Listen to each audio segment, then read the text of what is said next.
Well, today's show is going to be really fun. I must say that this individual, from my understanding, has the greatest first name on the planet. My guest today is Evan Moore. Yes, that's right, Evan Moore. So that's why I think he has the greatest name. Never met an Evan I didn't like, except myself at times. Oh, that's awesome. That's funny. I've met an Evan I didn't like before. Oh, okay. But Evan, you're a podcast host of Your Real Frequency podcast, as well as you have a business called Real Frequency. Evan, just give us a quick synopsis, about your history, who you are, and what you're doing. Yeah, sure. For the last decade, I've been an educator at the post-secondary level in universities and colleges. And I saw a real need for helping high school students transition to college appropriately. 2 million students drop out of college a year. And these are students that really were well adept. They are privileged. They had the resources, and they still didn't make it. And I couldn't understand what was going on till you really spent a lot of time digging deep into a lot of the reasons. One of the biggest reasons that came about was intrinsic drive, and then environment, of course. So I decided to leave a very steady, secure position at a college in the Pacific Northwest and start my own company called Real Frequency. And that's where we focus on students' drive and ability to succeed and persist. That is the biggest thing. We do it by a myriad of ways, whether it's college fit, career choice. We really connect them with internships, scholarships. We look at the whole person. That's really holistic and it's an organic process, and everyone's different. So it's been so rewarding, and my clients are really paying it forward by doing well and doing well at what they do. There's a lot of people out there that have gone through your program and stuff like that. But in general, what have you seen are some of the traits and the attributes that help make someone successful that starts from a young age? And I still consider myself young. I'm 32 years young.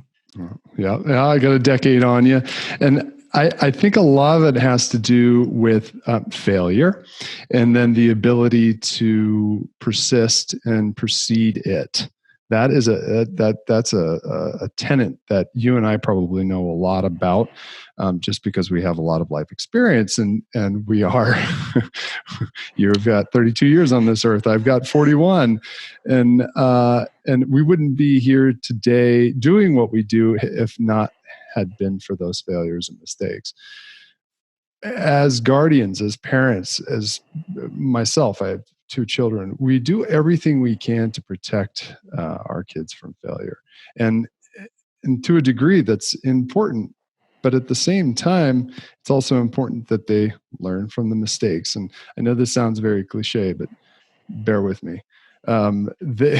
There is a period in a student's life where they really want to take charge, and there is an overbearing, overwhelming sense that they are not in control. At the same time that we're telling our kids, our students, they can be anything in the world, we're constricting them in a lot of ways to protect them from themselves, which is counterproductive. It's also counterintuitive in a lot of ways.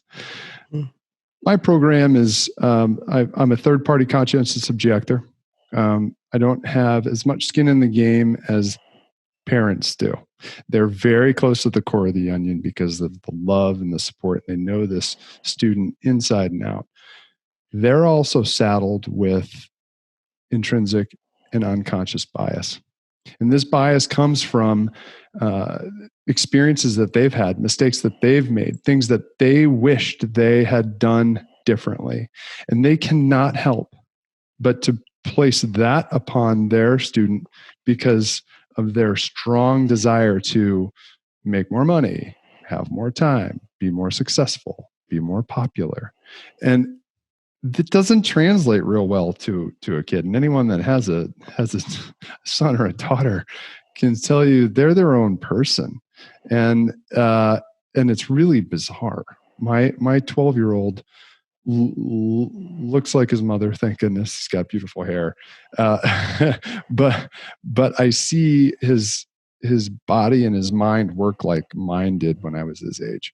Here's the thing: he's a completely different person than I ever was. I can relate to him the way that his boy brain is working. It wasn't too long ago that I was in that position, and I certainly remember the mistakes I made. But he has this way about him that I don't recognize, and it's pure. He's smart. He's quick-witted. He's funny. He's kind. He's a beautiful human being. And I just see that and I think, oh my gosh, he is everything that I ever wanted for myself. And oh God. And so I push all this BS on him. I don't know. Can you swear on this podcast? No. PG. Okay, we're keeping this PG. I throw all this baloney on him, and the poor kid, he's like, hey, dude, dad, chill, man. I got this. And to a lot of degree, he does. And of course, I'm still there for him in a lot of ways. And so are my clients' parents, that they're there to support them emotionally, of course, many of them financially, keeping them clothed and happy and comfortable and safe. But at the same time, man, they're going to make their own decisions. And if we don't allow that process to happen on their time, their way, guided and carefully planned, then the chance of persistence drops dramatically. As you're saying this, I'm trying to think how I can apply what you're talking about, as a 23 to 27-year-old or 32, 50, versus just a young adult. What I've realized in my life, everything that you're sharing, is that I can see in a lot of areas of my life where I've tried to hedge my bet, tried to protect myself, or even my parents have protected me. And I see some of the existing mental programs in my own life currently from my past for those things that still exist today. Oh, yeah.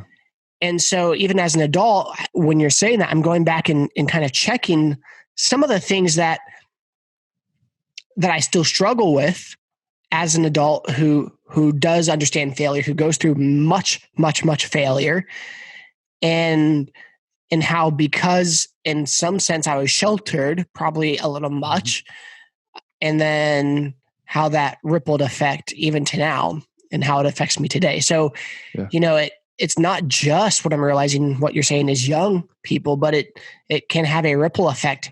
It's funny because my dad, he was never the type of individual to be very affirmative. I remember when I was playing baseball, I'd be like, Dad, did you see this awesome play I made? He's, yeah, but I saw your 10 mistakes, and so he always tried to humble me. And then my mom always tried to uplift me. That's important. And what was unique is that through this process, I think when it comes to failures and what people need to understand is that failure isn't a final destination, but it's a learning process. So let's say you realized you were terrible at sports and you quit. Well, the sports might not be your gifting, but what lessons did you learn from that you can take on as an adult to some other career or other interest or hobby? Just because one thing ends doesn't mean that it's a complete and utter failure, because there's life lessons that you've learned and that you can take to grow yourself in other areas. No. So how would you say that in that context, what are some of the lessons that people should look for in their failures? I really focus on your gut instinct, and the gut and feeling, as far as making decisions are concerned, should come from here. And here more so than here. My father always said, don't let your brain talk you out of anything your gut's trying to tell you. And humans, our species, we're the only species on the planet that second guesses their intuition.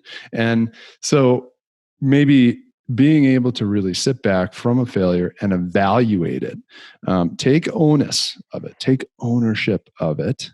And once you do that, it's so much easier and clearer to see what had happened, what had transpired, and what you could do differently to avoid it later on. We always all know the definition of insanity, but it's not insanity when you're doing something over and over and over again and expecting different results. It's the fact that you're not accepting what is happening to you. There's a great saying out there, and many people have said it, that we're responsible for everything that happens to us. Always, everything, tragedy. Of course, I'm responsible for a lot of things that I had transpired in my life that I created for myself. But also, there's a lot of things that happened to me that I wasn't expecting, and other people had done to me. But I'm still responsible for it because I have to react to it. I have to do something in my life so it doesn't adversely affect me. Now, if I don't really focus on what had happened, why it happened, how it happened, I can no longer give myself the chance to not A, repeat that, or B, do it to somebody else. And that's really where I think the true learning lesson comes from, is accepting it and then evaluating it. It takes a really mature mind, both not just intellectually, but socially, and have an awareness about you, an extrinsic awareness about your surrounding, to really to encapsulate that and take advantage and leverage that experience. So you're growing from your experiences. You're being self-aware. You're taking time to evaluate. You figure out where your failures are. Then how do you apply that for growth? Wow. At that point, support systems. That old saying, my mind got me into this problem. What makes me think my mind's going to get me out of it? We need to connect as humans. We need each other more than ever, particularly now in this day and age, in the climate that we're living in. It's not the worst of all time, but it's pretty bad. It's the worst I've seen in my lifetime. Because we've been significantly blessed in our lifetime. We have, regardless of what has transpired now. You read books about the 17th and 18th century, and you find what a drastic difference that they were living back then, and the resources that they didn't have, and the death and carnage, the understanding or the lack of understanding of human connection and what's really important in our lives, like love, kindness, being there for one another. If it wasn't for that cohesiveness, we as a species would not exist. But for some reason, juxtaposed, we're always fighting amongst each other to see who's more right. Now, when you're in a situation and you utilize those around you, people you trust, a company like mine, podcast books, I mean, you do a quick Google search on how do I recover from failure, you're going to get a bazillion responses in 1.2 milliseconds. Yeah. And there's guys like you and I that thankfully are open about those failures, and that voicing it. I talk about that on my podcast. We talked a little bit off mic what I do on my podcast, which is Your Real Frequency. And it's, when you, like I said, when you start a business and then I have a separate entity, which is my podcast, they are somewhat linked, but at the same time, it's more of a free form, and it's a platform for guests to come on and share their story. And the whole purpose of that isn't them to just air out their grievances or, atone for their sins. It is so other people can hear it, listen, relate, because they've made maybe the same mistakes or might be able to avoid them.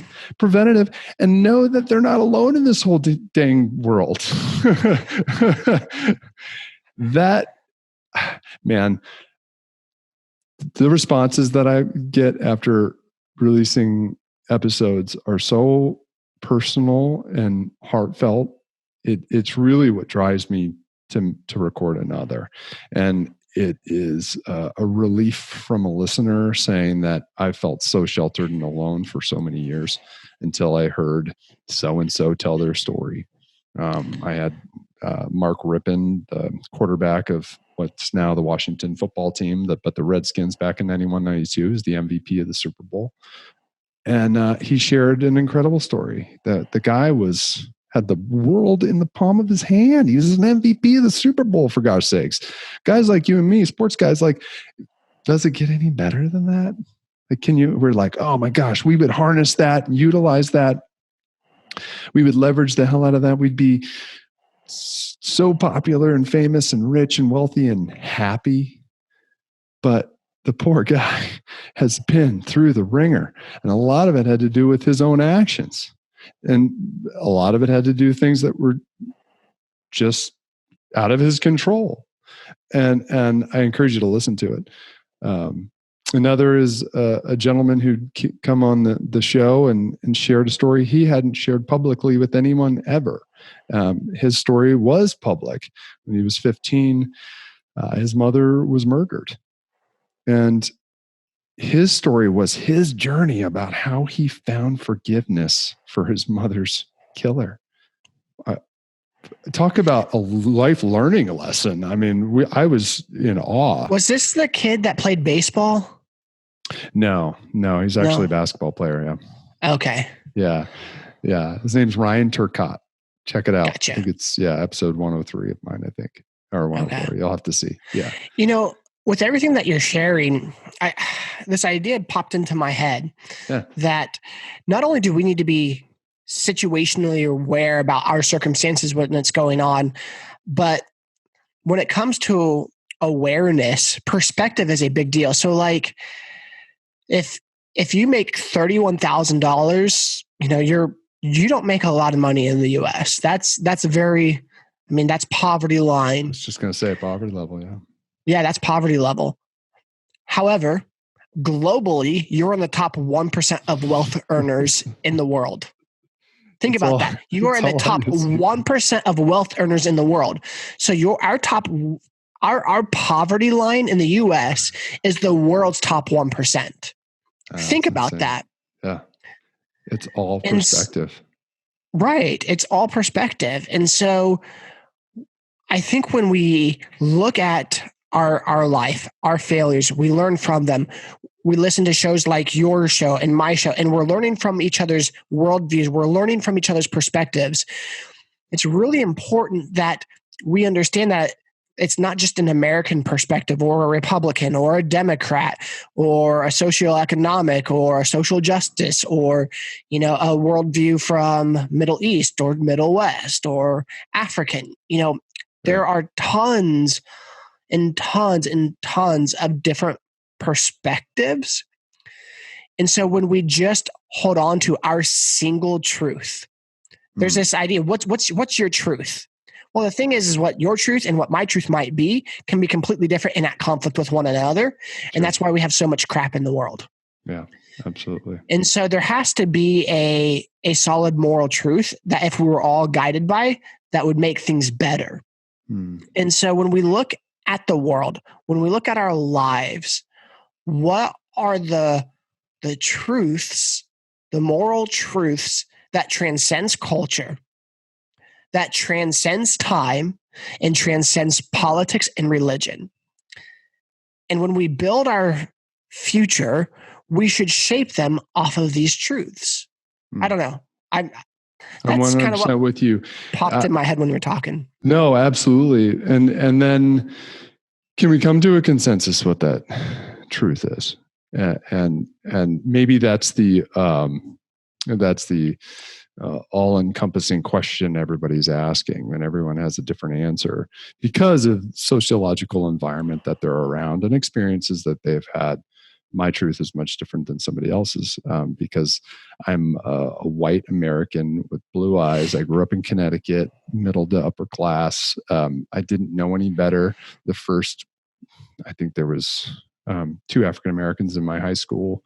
And my exposure to any type of culture was through music and TV, MTV, VH1, and Saved by the Bell. I'm like, oh, that's what it's like to go to high school in California. And so my truth comes differently than, say, someone that an African American that's grown up in Compton, California, that is surrounded by like peers that have different values and truth.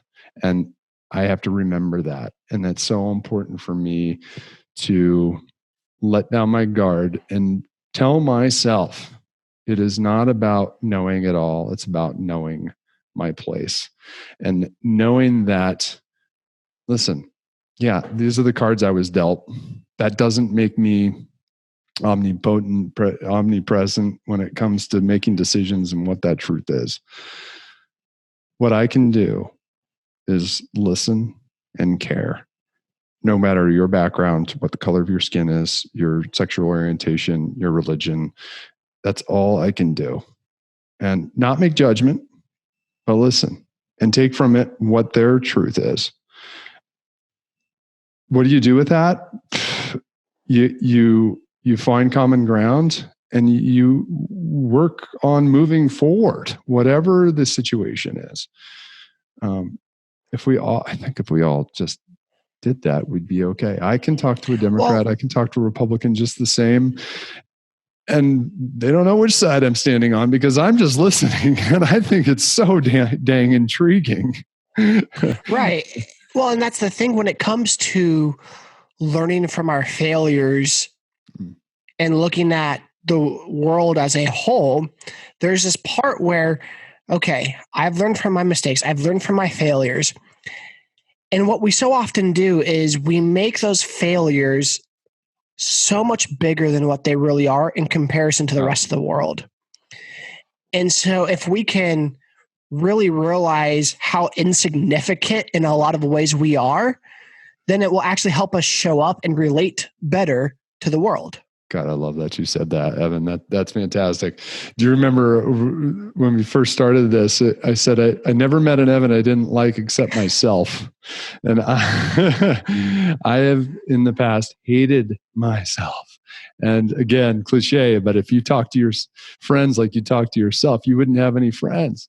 Yeah. And and then you realize, you know what? Everyone's got their own thing going on. Can we just be kind to myself for just a little bit here? Give myself a break. My back hurts from all the lashings that I've given myself. Yeah. So let's go there because, man, I totally understand what you're saying. I've had a lot of negative self-talk in my life based off of failures, based off of fears, based off of insecurities that perpetuated into itself more failure, thus becoming a self-fulfilling prophecy. So what areas in your life have you noticed that if you would have just been kinder to yourself, you would have maybe had a little bit more success? Because let me phrase it this way. This year in 2020, I've given myself more love and grace than I've ever given myself. Good year to do it. It is. And ironically, it's been one of the most transformational years I've ever had, both in business, in my life, in my health, in my mind. I've seen a lot more successes. And then I was just like, wait a second. So for you, what are some of the things that you feel like that you've had to struggle with and go through to kind of overcome some of those limiting beliefs and patterns? I have had an extensive experience with sabotaging success, sabotaging my own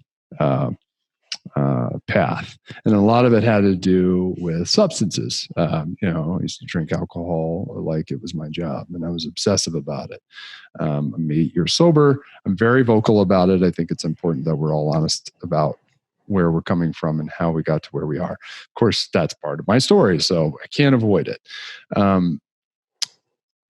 For the first year or two of my sobriety, it was painful. And I can see why people go back because you'll be driving along the highway, a couple years sober, and you're feeling good, and you listen to music, and then all of a sudden, this horrible vision comes into your head about what you had done 5 years ago at a party, and who you were around, and what it must have looked like for other people, and you wince, and you almost black out driving and swerving like, oh my, what was I thinking? Oh God. And that type of shock to the system can last a long time, and you resonate on that, and you continue like, how would I do that differently? Why did I do that? God, what did I look like? I feel so awful about that, embarrassed. And it can perpetuate itself into harboring some real self-hatred. Back to what you were saying is like, the majority of people that might have been at that party where you acted a fool probably don't remember it, and maybe we're drunk too. Who knows? But there's been times where I've confronted people. I'm like, hey, do you remember 5 years ago when I did this at so-and-so party? They're like, no, I don't remember. It's like, you were right there. I remember. No, it wasn't important. So again, back to like, listen, okay, here's a good example. Like, I can't spend energy and time on something of this nature because it's so not productive, and it's not going to move me forward in any way, shape, or form. Go back to someone that's younger and that doesn't have the wherewithal and experience to let go and be kind to themselves, particularly in this day and age with social media and how difficult that can be. Well, and it's not even has to be younger. I mean, there's plenty of people our age, my age, your age, that struggle with this. So, I mean, it's relevant even right now. It really is. It really is. The thing is knowing and really having the understanding that there are resources out there for you to deal with the exact thing that you're thinking and having a problem with and hurting from. I think for you and I, it's almost like we have no excuse. And our minds are sometimes a really difficult place to be. And if we're trapped in it, it's like, well, how do I get out? We know we've done the work, we've done the research. My whole post-grad work is in education leadership, and I work with schools and how to help the dynamic that's going on in colleges. I mean, that's what all my doctoral work was for. And what you realize is that everyone's got their own set of issues and problems and thought process, and it's really hard for everyone to congeal because they're harboring and holding on to so much and bringing it to the workplace too. You made, when you were talking about the first 2 years recovering from alcohol, that it was a very strange process. If you're new to the show, you might not know this, but for me, so the past 2 years, I've had 2 injuries back to back. In early 2019, early 2018, I had a severe groin injury to where like it, I mean, not where like football players, back in 2 weeks. I'm talking about, it took me 10 months, 10 months to recover. And then I was healthy for about 4 or 5 months. On the same leg or on the same side of my body, 6 months later, I tore the ligament that holds my kneecap to my femur. Oh my gosh. So basically, I dislocated my knee. I had the injury everybody feared Patrick Mahomes had last year in football. Oh. And so when I had surgery, What hurt worse than the surgery was the recovery. Oh yeah. Oh yeah, for sure. Seriously. It's a great analogy. I see where you're going with this. Yeah. I had to put myself in a position to inflict pain on myself in order to get better. How bad did you want to be out of that physical therapy room? Like you'd probably given anything, right? Dude, it sucked so bad. I mean, just because they had to stretch your leg and move it, and your leg couldn't do it on its own, you know? Right, and so, right. I mean, they put you on bikes, they put you on machines that would do it for you. They made you do lunges. I mean, my knee wasn't strong enough to support it, but it wouldn't get stronger if I didn't do it. All so right. I had to consistently fail over and over and over. I had to consistently put myself in pain and hurt over and over and over for it to start being more pliable, for it to start being bendable, for it to start being stronger, for it to start being useful. Yeah. And it went from being in complete atrophy to start developing muscle. You know, I am maybe a year and a half removed from surgery, and it crunches like crazy, and I still can't. I don't know if I have scar tissue or what, but I still can't get in catcher position, sure. I can't get down like that and play with my boys. I can't squat in the grocery store to get a can from the bottom shelf. I can't do that. And I don't know if I'll ever get that back or not, because that's still extremely painful. And sometimes our failures, even much later, are painful because it cost us something. But just because we're in a position in life where we try to protect ourselves, sometimes we have to put ourselves in the position of being hurt. Sometimes we have to put our positions in the place to go through pain. So that growth, so that healing, recovery, so that we can get strength and flexibility. Yeah. What are your thoughts on all that? Man, a great parallel, because a lot of times the recovery is more painful than the actual incident itself. Particularly because we hold on to so many things, and we were there first person. Like we remember it in all of its glory and disaster and horrific enormity. Problem is that that was a finite amount of time, right? And usually those happen within a very short time span. But the recovery itself is a long, long time, and we got to live with it. Whether you're working physical therapy or mental therapy, it's painful to walk in those doors and be like, all right, I'm here, start beating on me, mentally or physically, whether you're in front of a therapist or someone that's a physical therapist, and then go through the blood, sweat, and tears. It's almost the same. My reaction, I've had injuries too, Evan, reconstructive surgery on my shoulder, so many nerves in there. I still suffer from atrophy and weakness. But at the same time, again, I'm there with somebody else that's there to support me, that knows what I'm going through and knows the procedure to help get me better. And I mean, I've cried on the physical therapy table and I've cried in a therapist chair. And both of them said the same thing. No, this is really hard. I promise you, we're going to get through this, and it's not always going to be this way. You're going to get better. And my body is the same adrenaline and cortisol dump I got was the exact same, depending on who was ranking on me, either on my arm or my brain. So yeah, I love that. I love that analogy. And I'm sorry that happened to you, but what a great life lesson. Not how you did it, but how you recovered. Yeah, still recovering. Still recovering. You will the rest of your life. That's the problem. You're going to have arthritis in that knee when you're my age. Oh, don't say that. I'm sorry. It's the way that it is. But you're going to take glucose. You're going to take chondroitin and glucosamine. You're going to keep physical. That's maybe what's going to perpetuate healthy living, not eating anti-inflammatory foods. It's going to change you in a way that beef jerky. Your beef jerky? Oh, yeah.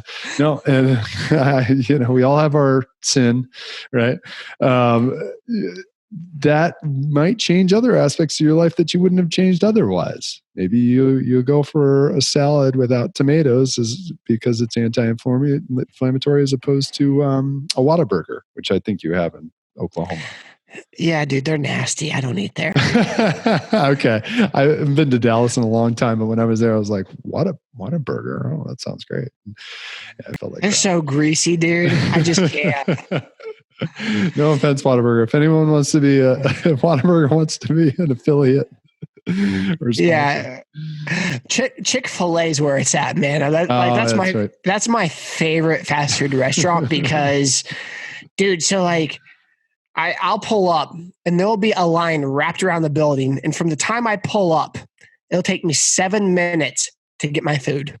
What? That's insane. Like seriously, here, Chick-fil-A's are ran like amazing. So clockwork. I remember, this is a side story, guys. This is funny. So I remember the first time I pulled up and it was super busy like that. I was like, oh, there's no way I'm going to get my food and be able to get to my place where I need to on time. So I got out of line and I went to Popeye's Chicken right next door. No one in line. I'm at the box trying to order food. And I have nothing against people that speak different languages. Sure. What I don't appreciate is, as a customer, if they can only speak a language that here in America is not English and their sole job is to take my order and we can't communicate. That I have a problem with. Communication's key. And so it took me about 10 minutes to try to order something. And after just realizing they couldn't take my order, they couldn't understand me, I couldn't understand, I gave up. Oh, wow. And I just went hungry and went to my next day. That was it. All the while you saw the cars. Seriously, yeah. Carousel over at ChickfilA. It's so smoothly ran here. That's something that they got down to a T. Is the science of customer service, the science of, like Henry Ford, it's an assembly line, they get things done quick and they've built rhythms and patterns and stuff. So where in our life, like Chick-fil-A, do you think we could develop rhythms and patterns and habits to create more success so that you don't end up at Popeye's Chicken? You can have the success that Chick-fil-A has. And I love Popeye's Chicken. We don't have a Chick-fil-A here in Washington, at least not in my area. So I've never. No, they don't have them in Connecticut either, or California, where I was when I was there. And I guess I'd seen them, but I'd never been. But I've heard they're amazing, and I'll check it out next time I cross one. Dude, yes, you have to. The most amazing customer service, ever. Well, and so I've never been to one, but I have heard how they work, and it's a very inspiring business model. First of all, they're extremely selective on who gets a franchise. Like, I think it's harder to get into the FBI to get the license granted to run a franchise at Chick-fil-A, just from what I've heard and what I've read. And it's no secret. They're also extremely employee centric. All right. And there are some companies out there just like that. Some notable companies, and I'm running my company based on that ethos.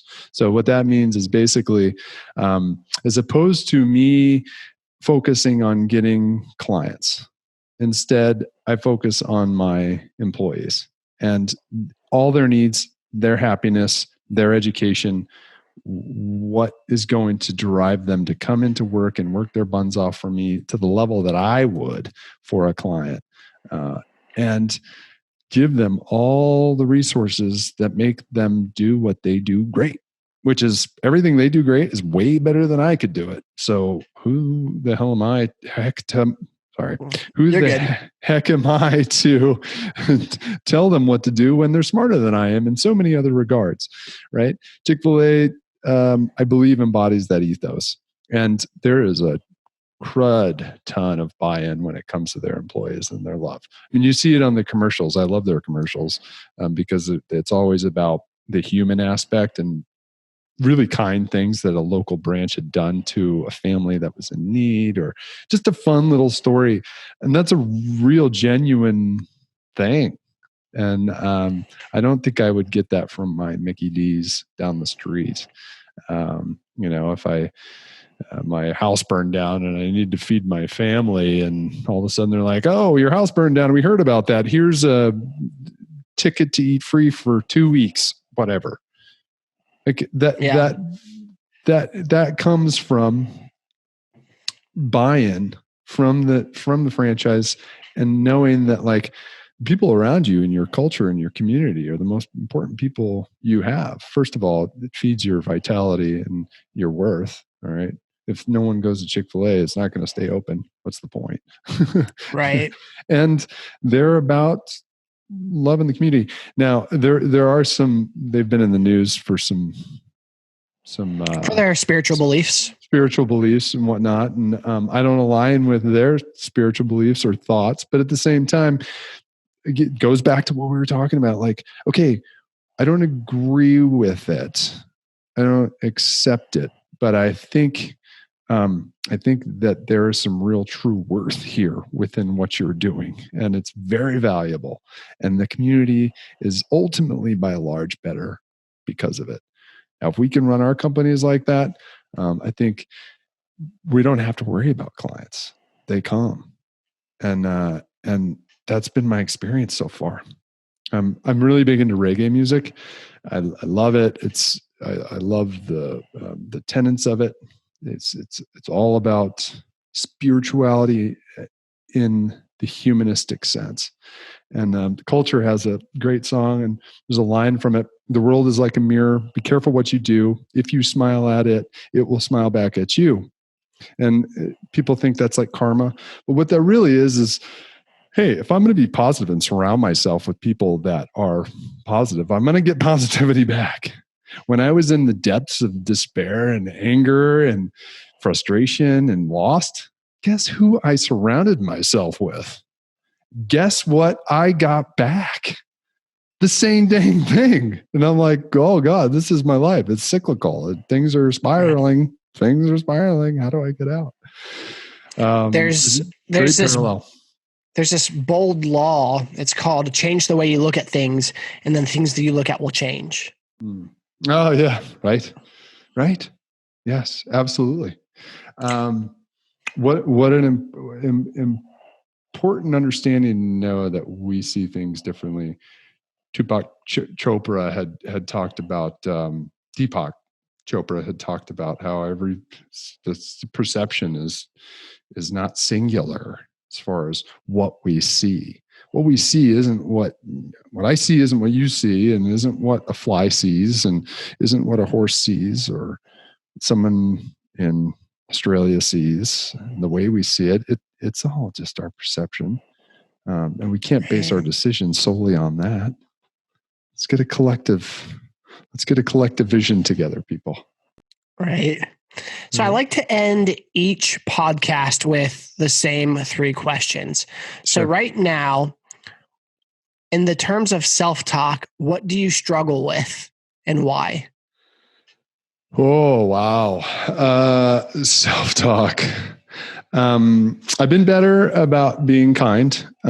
As many of my clients find, I tell them to be kind to themselves.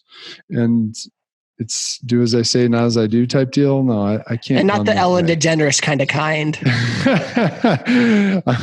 You mean like giving cars out to everybody, or that? And then having a hostile work environment. Yeah. Possibly unbeknownst to her, we're not sure about the real deal. But yeah, right. Exactly. I think that perpetuates itself. That manifests itself when something is so big, it just takes a mind of its own. Just takes on a mind of its own. That's scary, for sure. She's huge. I think that within the self-talk, that's important to me. And I'm struggling with, like, I see success every day within my business because my employees are super successful and happy. So that's the gauge to me, which in turn, I see my clients successful and happy. So I need to remember, like, okay, when I'm down on myself, let's look to others and see how they're doing. And if they're okay, then I guess I must be doing okay too. What brings you peace? God, I wish I could say something that's really angelic, but honestly, I am a feverish, obsessive, compulsive slalom water skier.